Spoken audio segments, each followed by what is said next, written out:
Madala Nkuza zimshaya ngazasha amagatsha emithi kwaceza usigawulise imithi emkhulu emincane yayiwela sinibingelele sinamukele kephina phila wethamele khona i1 KZN TV igama lami nguphiwe ngokomthembu njengoba sikhuluma nawe ke namhlanje sithi ke abakhulume sentabeni ke engcwele ke eSanlwane njengoba sazi ukuthi ke usuku namhlanje sigubha iminyaka elikhulu namashumi amane nesikhombisa 147 years selokhu ke yabambana ngehluthu phakathi ke kwesizwe samaZulu kanjalo ke namangisi umlando ke oqophekayo kumbe ke owaqopheka ilona ukuthi ke isizwe samaZulu saba isizwe sokuqala ukunqoba ke amangisi ngawo ke lo nyaka kwazo zonke izizwe ezaseyitheke zalwa ke namangisi kodwa ke uZulu kwaba isona sizwe sokuqala ukunqoba sibonga kakhulu ke ukuthi namhlanje ngempela ke singofakazi ke balomgubho okusho khona ke ukuthi phakathi kwezinto ke sizolindela ukuthi ke sithole ke abaholi abakhona esifundazweni ngaphambi ukuthi ke sithole yena ke ngempela ke lapha yani ke imbube ke ngempela ke uMisuZulu kaZwelithini uyisilo ke samabandla onke la khona ke osula namhlanje siphinde ke futhi ke sibongele noma sibonge kakhulu ke ihhovisi ke likaNdunankulu wesifundazwe sakwaZulu Natal ukuthi ke ngempela ke lenze isiqinisekiso sokuthi ke ngempela ke siba ingxenye ke yalolu hlelo konke lokho sikuthola uma sithi ke abakhulu Siyajobeka ukuthi nakulonyaka ka2026 sila entabeni yesilo isilo sasondini lapho uZulu aqopha khona umlando eminyakeni eyikhulu amashumi amane nesikhombisa edlule 147 years isilo ke simemezile ukuba uZulu namhlanje kungolesine ngomhla ka22 azohlangana lapha entabeni yenkosi eSandlwana ngakho ke kuzoba usuku olukhulu siyahamba sibheke ku2029 lapho sizobe sigubha khona 150 years uZulu aqopha umlando walentaba ke ukuthi ngomhla ka22 kuJanuary ngo1879 amangisi ngokokuqala ngqa empilweni yawo ehlulwa isizwe sase-Africa. The Zulus defeated the mighty British Army and the Zulus were the first African nation to ever defeat the British in the African soil. Umlando ke lo waqophekala ngomhla ka22 kuJanuary ngo1879. Namhlanje kusemqoka ngoba noma sibungaza impi yaseSandlwana esineminyaka eyikhulu namashumi amane nesikhombisa yabakhona kodwa kuthumela umlayezo ukuthi isizwe masibumbene sikwazi ukunqoba nanoma yini njengoba manje sibhekene nezinselelo ezifana nokuhlukunyezwa nokubulawa kwabantu besifazane nezingane ubugebengu ungabikho komathuba omsebenzi simo somnotho kodwa siyafunda lapha isifundo sokuthi uma singabumbana njengabantu baseNingizimu Afrika singakwazi ukunqoba konke lokho ngoba mase kunozinzo abatshali imali bayasondela bese kudaleka namathuba manje ke sigcina nanomlando senzele ukuthi izizukulwane nezizukulwane zikwazi ukuqonda ukuthi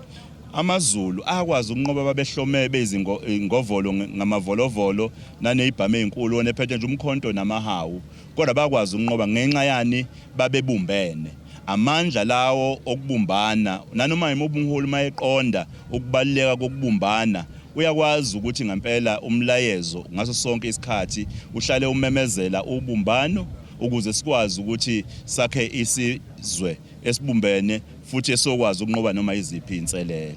Mbukeli ke ngempela ke njengoba ngikubalulile ukuthi ke phakathi kwazo zonke izinto esizoyilindela siyolindela ukuthi ke esizwe ke izikhulumi zosuku ezibe khona kakhulukazi abaholi esifundazweni saKwaZulu Natal asigijime ke siye kuyona ke imbube ngempela ke umlomo ongathesimanga sizwe ke ukuthi ke uma ngabe ibhube ke libhonga ke osuku namhlanje ke litheni ke esizweni salo nalo asilithole sithi ke abakhuluma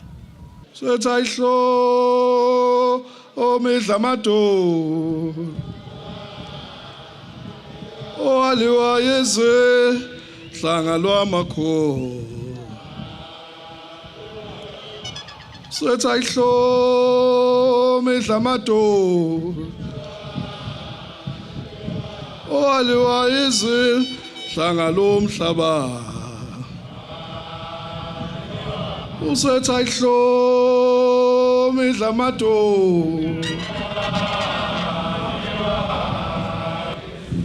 Owaliwa izizwe hlanga lomhlaba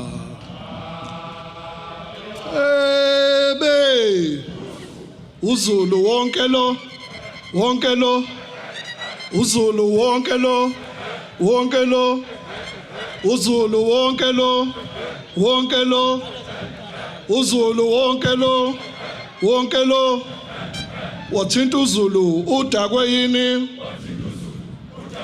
ube dakwe yini ube dakwe yini ube dakwe yini ube dakwe yini wena wendlovu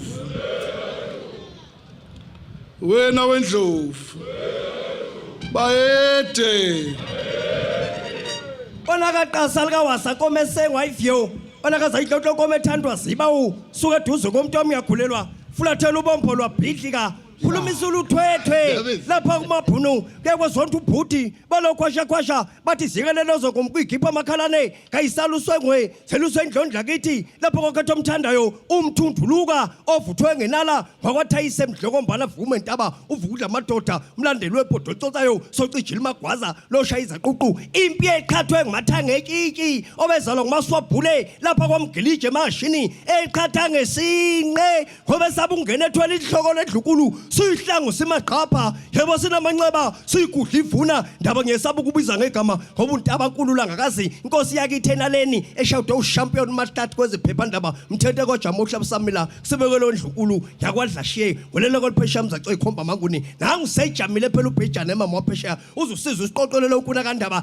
indidane eyadidiza insuku namhla kwandaba yobuya phesheya uZulu nendlunkulu eyibheke ngakusasa kanti inkosi bengayisolo indaba enziwe ngitorari lapha kwaba mhlophe wavula imgoqo ivalo ngamadoda amabili bekuvalo oThuzulo omhlophe beno JJ Boshofu umehlomane kuze kwasamakhosazana uhlaba ubikelana hey uhlaba yawulawula inkosazana enkosi uKayishana uGretegane kwaShamase yalana nganela kaBhusha Mandebeleni unyathi kandaba empondo simakopela ebhatsele ngomanyasa obezalwa ngumadwala lapha kwadukuza kwesika Shaka hlanga lamakhosi wena wendlovu wela wendlovu ayede hlanga lamakhosi emngeni eThekwini emngeni shono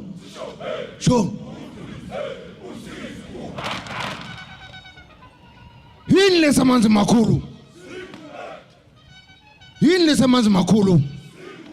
zenzani butho likandaba hlalani phansi nina bendlovu ngithokoza kakhulu ukuthi sihlangene esandlwane namhlanje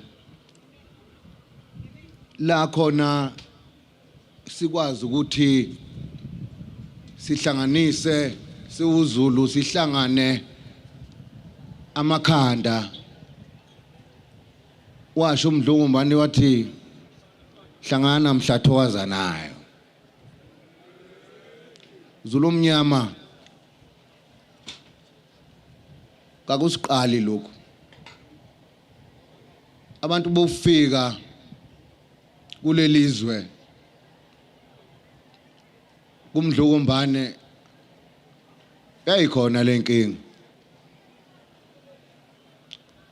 yayikhona lenkinga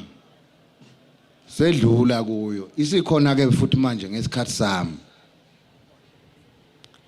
Zulu omnyama ngisho ukuthi kase kucwayi lokhu kudala umthetho ngisacela ukuthi nginithembise nje into eyodwa Zulu omnyama bengabanga umsindo onke amagubu omhlaba mdala lo msindo lelizwe leyindawo akho umuntu othinta lelizwe kuKwaZulu la sisemkhankasweni ukuthi sisuse lo Natal ngoba uthanda usidalela inkinga vele ethi kwaZulu ngoba lo Natal angiwazi ukuthi ungiwani yiwo lo Natal lo Zulu omnyama uzosidalela uTalatiya kuKwaZulu njengegama lami nje ngizomisa uZulu mina ngizomisa uZulu angizeli ukuzomisa uNatal ngaprofitwa ngingakazalwa ngisho ukuzalwa ukuthi ngiyosiphatha mina lesi sizwe ngalesi sikhathi Zulu omnyama ngesikhathi sami ngiyanithembisa akukho mpi esizoyiphaka sokhuluma nje nabo ukuthi sukani la akekho umuntu ongenali kubo bakwethu intanda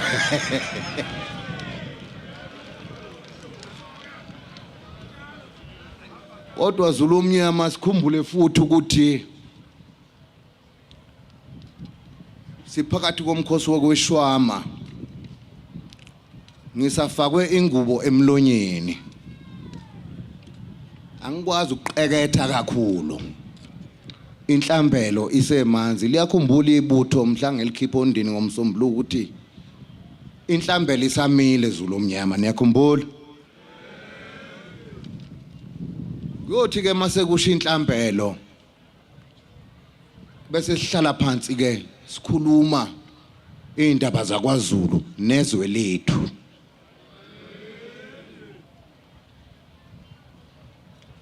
ngiyintandane mina wahamba umdlokombane nomama ongizalayo wahamba kodwa ayikho intandane kwaZulu ayikho umntanakho umntanami niyangizwa akekho umuntu la ongenalo iphakelo lakhe niyangizwa ake ngene lapha ke Zulu omnyama ukuze siqondisane nje lo mcimbi lo esikuwo namhlanje akusiwona umcimbi kahulumeni wayengekho uhulumeni uJininindi ePhakalempi wayengekho uhulumeni wayekuphi uhulumeni kwakhona uZulu la manje uhulumeni engagaxeli ukuthi ngoba nakhe ephethe imali thina singenamali ngisenembuzo njalo ukuthi isizwe sicebe kangaka kungani sihlupheka kangaka nenkosi yaso khona ukungahambi kahle okunuka amakhala siza kulandela size sikuthole nina besilo uNkulunkulu ngizanimela unginikeze nina kulesi sikhathi uNkulunkulu angisize nedlozi nomsamo kaZulu ngoba yimina ophethe umsamo wenu ngikhuluma nje ezibani zenu ziyasha kumanje zimile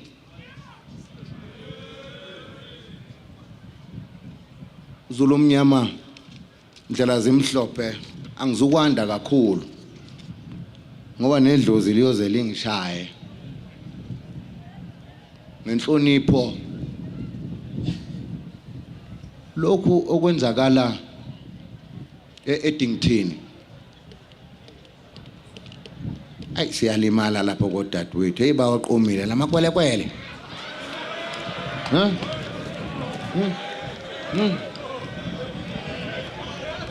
uthi wani phela abashana sekukhona abashana bethu manje komele sihlale phansi Zulu omnyama ke sichitha ingcubunga ukuthi sikuthini lokhu ngoba noma ngabe umshana wami uzalwa ekwelekwela lihamba ikwelekele sala umshana Iya nina bakasifasi ngongosingube lenyaka nasibhoboka umuntu akuzizwa indaba usikhipha phambili kuleleni esixhosheni kwaceza undaba ohlobo ehlathini owenjengo ohlanya umphanyela langa lingakaphumi kwandulo lithe maliphuma la liphuma nengazi zamadoda sibonga kakhulu ukuthi ubeyingcenye yalolu suku ngempela ke sikulethela ke ebukhoma ke lolu hlelo okubalekile ke ukuthi nawe mbukeli ke uzizwe uyingcenye yosuku lwanamhlanje igama nguphiwe ngokwamthembu nguncedi inyoni encane yasha amaphiko yandiza ngivumeleni ngiguqe siguqeni sonke siyothi sukuma kube kusulizayo inkosi enibusise